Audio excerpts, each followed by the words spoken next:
सत्ता पक्ष की अपने और निर्दलीय विधायकों के बाड़ेबंदी का असल असर राज्यसभा चुनाव के बाद दिखाई देगा। कोरोना के कारण मंत्रिमंडल विस्तार अटक गया था। अब राज्यसभा चुनाव के बाद नजरें मंत्रिमंडल विस्तार पर हैं। बसपा से कांग्रेस में शामिल हुए विधायकों और निर्दलीय चुनाव जीते पूर्व में कांग्रेस में शामिल रहे वरिष्ठ नेताओं को गहलोत टीम में जगह मिलने की उम्मीदें हैं।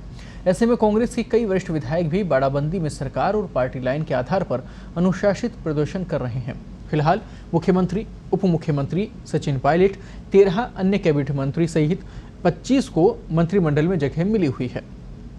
आपको ये भी बता दें कि वर्तमान संख्या को अगर देखा जाए तो 5 नए मंत्री अभी और बनाए जा सकते हैं, जिनकी गुंजाइश फिलहाल नजर आ रही है। और यदि पुराने चेहरों को भी बदला जाता है तो और ज्यादा नए चेहरे देखने को मिल सकते हैं। मंत्रिमंडल विस्तार को लेकर लंबे समय से तैयारी चलने की खबर आ रही है, लेकिन पंचायत चुनाव और फिर निकाय चुनाव को चलते टल गया था।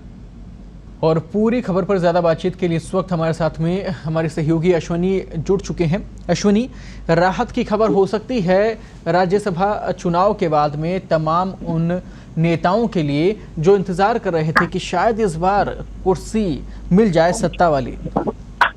जी बिल्कुल। पिछले अगर देखें तो पिछले करीब 6 महीने से इसी तरह के कयास लगाए जा रहे हैं कि मंत्रिमंडल का विस्तार होगा, लेकिन किन्हीं लगातार कारणों की वजह से इसमें देरी होती चली जा रही है। और अब ऐसी उम्मीद की जा रही है कि जो विधानसभा चुनाव में जो समीकरण बने, राज्यसभा चुनाव के बाद जो समीकरण बन रहे हैं उसमें ये अब लगभग तय है कि जल्द ही मंत्रिमंडल विस्तार भी होगा। 19 जून के बाद जो चुनाव वोट पड़ेंगे उसके कुछ दिनों बाद विस्तार होने की संभावना सब अधिक है।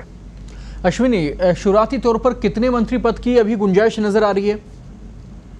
जिस तरीके से अभी तक जो बात आई है सामने, उसमें जो बसपा से विधायक आए, बसपा से जो कांग्रेस में विलय हुआ, इसके अलावा जो 13 निर्दलीय हैं, तो ऐसा माना जा रहा है कि 3 निर्दलीय और 2 बसपा से करीब 5 विधायकों को मंत्रिमंडल में जगह मिल सकती है।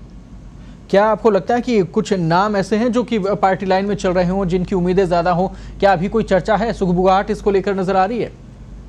नहीं, ये तो लगातार चल ही रहा है। लेकिन निर्दलियों में जैसे बात करें तो संयम लोढ़ा का नाम सबसे आगे चल रहा है, और केंद्रीय मंत्री रहे महादेव सिंह खंडेला भी लगातार इस प्रयास में है कि जब मंत्रिमंडल विस्तार हो तो उनका नाम उसमें शामिल हो। और बाबूलाल नागर जो पिछली बार मंत्री रहे थे गहलोत सरकार में, वो भी लगातार प्रयास कर रहे हैं कि निर्दलीय जब विधायक मंत्रिमंडल में शामिल हो तो उनका भी नाम हो।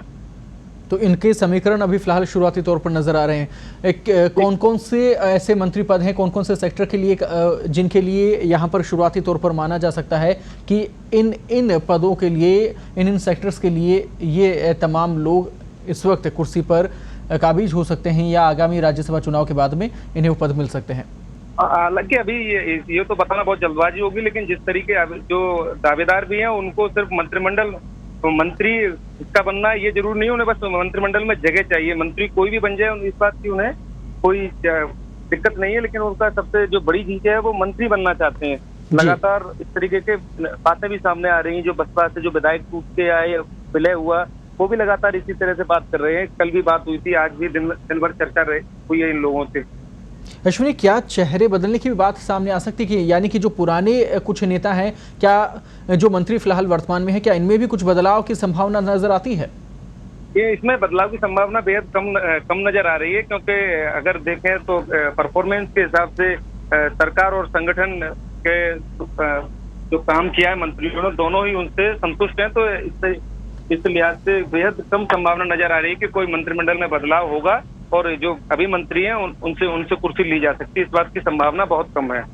चलिए, मतलब तैयारी जरूर चल रही है और मन में जो इच्छा है वो जरूर कहीं ना कहीं बाहर आ जाती है उन तमाम नेताओं की जो इंतजार लंबे समय से कर रहे थे कि मंत्री पद कम से कम अब तो मिल ही जाए। बहुत बहुत धन्यवाद अश्विनी तमाम जानकारी के लिए।